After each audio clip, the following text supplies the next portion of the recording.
Hello, my name is María José, and today I will be teaching you how to draw anything you want from memory.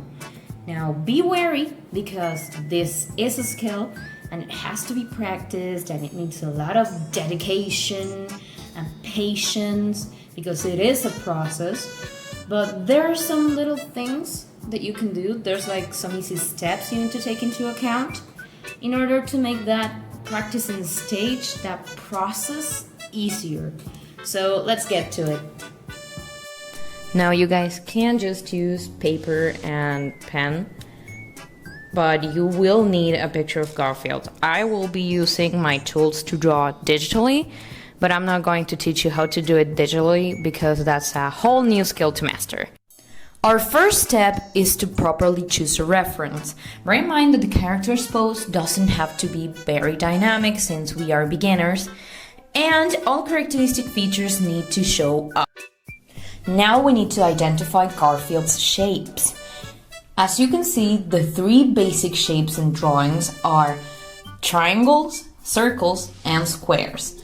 Now Garfield here has a lot of circles, but he also has some triangles around his arms and face. You also have to bear in mind the ovals of his feet, and inside his face he also has lots of circles for his eyes or cheeks, even his nose. There's also triangles for his little ears.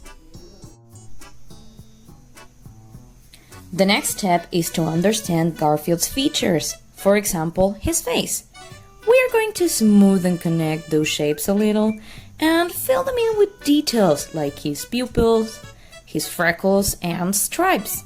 With his feet, some further shape analysis can be done as his toes are just little circles, and then we can properly connect them and voila, you've got Garfield's feet. Also, don't forget that his legs are just straight lines.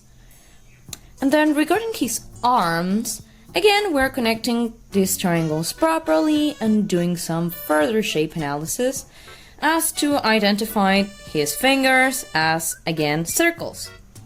His tail is just a line with a circle in the end, filled with little stripes. And then finally, his body and head are just big circles with stripes on the sides. Now we need to identify a character's color palette. A character doesn't really need to be colored to be identifiable or properly drawn, but this does help if you want to color the character. It is rather easy. Now Garfield's color palette is very easy since he is just orange, yellow, and pink. The other two base colors Garfield has are black and a little bit of white in his eyes and in his stripes. Now, the very last step is to practice and practice and practice a lot. And my best recommendation to do this is to catch your reference. You're going to watch it for a little bit and draw copying whatever you have from your reference, and then you're going to throw it away.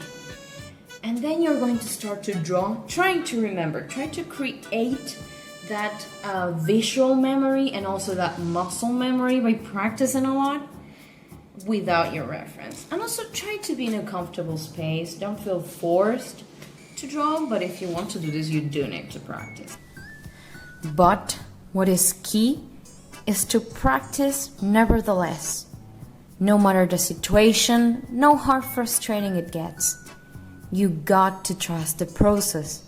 Your drawings may look ugly at first, but believe me, with constance and perseverance, those drawings that will only be a doodle to future you may be a masterpiece for past you.